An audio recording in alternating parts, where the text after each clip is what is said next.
Media మిత్రులకు మనసు నిండా హృదయపూర్వక వందనాలన్నా. ఈరోజు మా ఆదోని నియోజకవర్గానికి సంబంధించినటువంటి మా ఆదోని ఎమ్మెల్యే సాయి ప్రసాద్ రెడ్డి గారి సాయి లీలలు కార్యక్రమంలో భాగంగా ఈరోజు ఒక కొత్త ఎపిసోడ్తో మీ ముందుకు వస్తున్నానన్నా. గత 4 days కింద మేము చూస్తే మా యువరాజు ఏదో జాబ్ మేళా పెట్టినాడంటే మేము కూడా అబ్బా మా ఆదోని డెవలప్మెంట్ అయ్యింది, మా ఆదోని తలరాత మారింది అనుకున్నాము. ఆ ప్రెస్ మీట్ చూస్తే సుంకులమ్మ గుడి గారు సుంకులమ్మ పూజారులు లేకున్నట్లు మౌలాలి పూజారులు ఉన్నట్లు ఉంది. అంటే అత్త సొమ్ము అల్లుడు దానం చేసినట్లుంది ఈ వ్యవహారం. మన విమలారెడ్డి రెసిడెన్సీ 5 star హోటల్కి వీళ్ళు ఉద్యోగాలు ఇస్తామని ప్రెస్ మీట్ పెడుతున్నారు. మన పవన్ అన్న గారు ఏదైతే ఆ విమలారెడ్డి సుపుత్రులు ఇంగ్లాండ్లో ఒక జాబ్ చేసుకుంటూ సీఏగా చార్టెడ్ అకౌంటెంట్గా జాబ్ చేసుకుంటూ గత 20 ఏళ్ల నుంచి ఆయన చేసిన కష్టార్జితంతో ఆ డబ్బుతో ఆయన ఆదోనిలో 5 star హోటల్ పెడితే వీళ్ళు ఉద్యోగాలు ఇస్తామని మా యువరాజు చెప్తున్నారు. అయ్యా ఇది చూస్తే చాలా విడ్డూరంగా ఉంది. ఎందుకంటే అత్త సొమ్ము అల్లుడు దానం చేసినట్లుంది ఈ వ్యవహారం. మీరేమన్నా మా ఆదోనిలో ఉపాధులు కల్పించినారా? గత 20 ఏళ్ల నుంచి ఆదోని ప్రజలు మిమ్మల్ని పదవి ఇచ్చినారు. మీరు ఆదాయాన్ని దోచుకొని ఈడ ఉన్న వనరులను దోచుకొని మీరు తెలంగాణలో డెవలప్ చేస్తున్నారు, కానీ తెలంగాణలో పెట్టుబడులు పెడుతున్నారు. తెలంగాణలో ఒక పెద్ద భవనం కట్టినారు, తెలంగాణలో వెంచర్స్ వేస్తున్నారు. మీరు ఈ ఆదోని గడ్డ మీద పుట్టినందుకు ఈ ఆదోని యువకులకి ఏమైనా అవకాశాలు కలిగించినారా? ఉద్యోగాల అవకాశాలు ఏమైనా కలిగించినారా? మీరు గత 20 ఏళ్ళ నుంచి మీరే ఉన్నారు. ఒక్క సంవత్సరానికి 100 ఉద్యోగాలు అంటే 20 సంవత్సరాలలో మీరు ఏమైనా 2000 ఉద్యోగాలు ఏమైనా కల్పించినారా? ఒక్క ఉద్యోగం కూడా కల్పించిన వాళ్ళు లేని వాళ్ళు మీరు ఈరోజు మీరేం చెప్తున్నారు? ఈరోజు మేము 5 star హోటల్లో వాళ్ళకి జాబ్స్ ఇప్పిస్తామని. ఏదైతే ఆ పవన్ రెడ్డి అని ఉన్నారో ఆయనకి చాలా మంది చెప్పినారు, అయ్యా 100 కోట్ల ప్రాజెక్టు ఇది ఎక్కడైనా తెలంగాణలో కట్టంటే కాదయ్యా, నేను ఈ గడ్డ మీద పుట్టినందుకు నేను ఈ ఆదోని ప్రజలకు ఒక చేయూత చేయాలి, ఒక ఉపాధి కల్పించాలని మంచి మనసుతో ఆయన పెడుతున్నాడు. కానీ దాంట్లో మీ ప్రమేయం ఏముంది? అలాగే రెక్క ఆడితే కానీ డొక్క ఆడదు. అలాంటి పేద ప్రజలకు, ఎస్సీ ఎస్టీ పేద ప్రజలకు గవర్నమెంట్ ల్యాండ్ సీలింగ్ యాక్ట్ పెట్టి వాళ్లకు ఒక 2 ఎకరాలు భూమి ఇవ్వాలని ఈరోజు ఆనాటి మన ఇందిరాగాంధీ గారు ల్యాండ్ సీలింగ్ యాక్ట్ 1972లో ప్రవేశపెడితే 1975లో అమల్లోకి వచ్చింది. ఏదైతే మన జమీందారులు కానీ పెత్తందారులు కానీ వాళ్ళ చేతుల్లో 7,000 ఎకరాలు 10,000 ఎకరాలు భూములు ఉన్నాయి.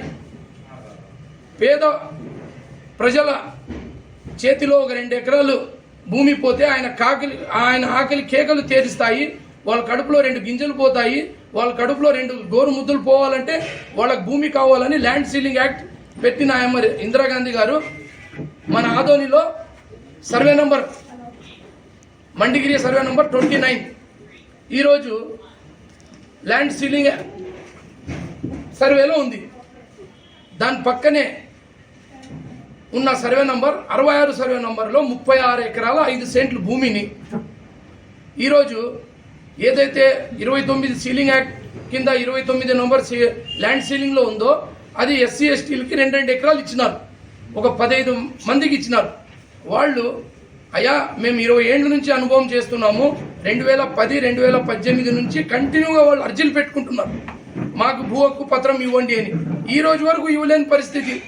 కానీ ఏదైతే మా రారాజు ఉన్నారో ఆయనకు ఒక యువరాజు ఉన్నారు కదా, ఆయన 30 ఎకరాల 5 సెంట్లు భూమిని ఒక ఆర్డీఓ గారిని ఎంఆర్ఓ గారి ద్వారా ఒక లెటర్ పుట్టించి ఏదైతే గవర్నమెంట్ భూమి ఉందో దానికి 18 ఎకరాల 3 సెంట్లు మా యువరాజు పేరు మీద, 18 ఎకరాల 2 సెంట్లు వాళ్ళ కూతురు పేరు మీద రిజిస్ట్రేషన్ జరిగింది. ఇది అన్యాయము, ఇది ప్రజల సొమ్ము, ఇది దళితుల ఆస్తి, ఇది మీరు దోచుకొనడము, ఇది దారుణము. ఇదిగో చూడండి, సర్వే నంబర్ 29 ల్యాండ్ సీలింగ్ పక్కనే గవర్నమెంట్ భూమి ఉంది. కానీ వీళ్ళు ఒక లెటర్, ఇది గవర్నమెంట్ భూమి కాదు, దీన్ని టెక్నికల్గా పడిందని సృష్టించినారు. 36 ఎకరాల భూమిని 36 రోజుల్లో వీళ్ళు ఒక కన్వర్షన్ లెటర్ తెచ్చి 36 గంటల్లో రిజిస్ట్రేషన్ చేసుకున్నారు. ఇది గవర్నమెంట్ భూమి, ఇది ప్రజల సొమ్ము, ఇది ఎస్సీలు ఎస్టీకి చెందాల్సిన భూమి. మా ప్రభుత్వము జనసేన టీడీపీ పొత్తులో ఏర్పడే ప్రభుత్వము వస్తేగిన కంపల్సరీ వస్తుంది. 90 రోజులే సమయం ఉంది. మా ప్రభుత్వం వచ్చిన తర్వాత దీనిపైన న్యాయ పోరాటం చేసి మేము ఇది పేద ప్రజలకే పంచుతామని మీడియా సభాముఖంగా తెలియజేస్తున్నాను. డాక్యుమెంట్ నంబర్ 5516 2010 అంటే ఇప్పటి వరకు ఎందుకు వెలికి తీయలేకపోయినారు అంత? సార్, ఇప్పుడు బాధలు వచ్చి మమ్మల్ని ఆశ్రయించినారు. అయ్యా, నువ్వు వాయిస్ ఇస్తున్నావు, నువ్వు గట్టోడైతే కూడా పొట్టోడైతే కూడా గట్టోడే, నువ్వు ప్రజల సమస్యల పైన వాయిస్ ఇస్తున్నావు కాబట్టి ఈ మా భూమిని కూడా వీళ్ళు, పేదల భూమిని వీళ్ళు ఆక్రమించుకున్నారని వీళ్ళు వచ్చి చెప్పినందుకు మాకు తెలిసింది. ఇలాంటి కుంభకోణాలు అనేకమైన ఉన్నాయి. ఇప్పుడు బాధితులు ఇక్కడ ఉన్నారా? ఆ భూమికి సంబంధించిన బాధితులు ఇక్కడ ఉన్నారా?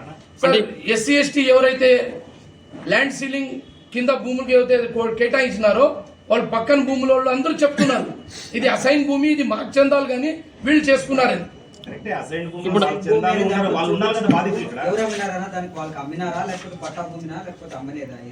లేదు, ఇప్పుడు వేరే వాళ్ళ పేరు మీద ఉంది భూమి, మా రాజు దగ్గర వచ్చింది, బొట్టు కొన్నాడు, ఒక లెటర్ పుట్టించినాడు. ఈరోజు కొన్ని 100 కోట్ల ఆస్తి, సుమారు 1.5 ఎకరా పోతే కూడా 36 ఎకరాలు, మీకు 50-60 కోట్ల ఆస్తి. మండిగిరి సర్వే నంబర్ అంటే ఈరోజు ఆదోనిలో మండిగిరి పొలాలంటేనే వాల్యుబుల్ పొలాలు. ప్రజెంట్ అనుభవంలో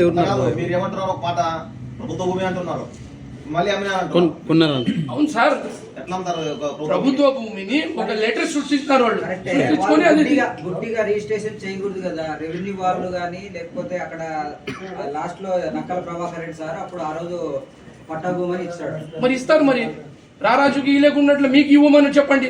మీరు ఒక 30-40లో అప్రూవల్ తెచ్చి చూపియండి. కొన్ని సంవత్సరాలు అయితే మీ చెప్పులు అరుగుతాయి. గవర్నమెంట్ భూమిని కన్వర్షన్ చేయాలంటే గవర్నమెంట్కి పోయి ఇది డిటిపికి పోవాలా, డిటిపి నుంచి గవర్నమెంట్కి పోవాలా. ఇది వచ్చే వరకు కొన్ని ఏళ్ళు పడుతుంది. కానీ 36 ఎకరాలు 36 రోజులలో కన్వర్షన్ చేసుకుని 36 గంటల్లో రిజిస్ట్రేషన్ చేసుకున్నారు. కన్వర్షన్ లెటర్ ఉంది అక్కడ? ఉంది.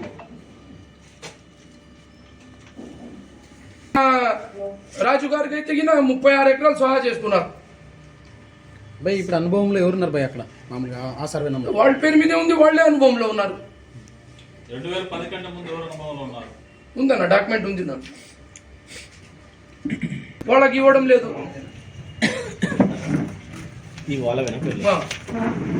మరి వీళ్ళకైతే 36 రోజుల్లో కన్వర్షన్ లెటర్ వచ్చింది, 36 గంటల్లో రిజిస్ట్రేషన్ అయిపోయింది.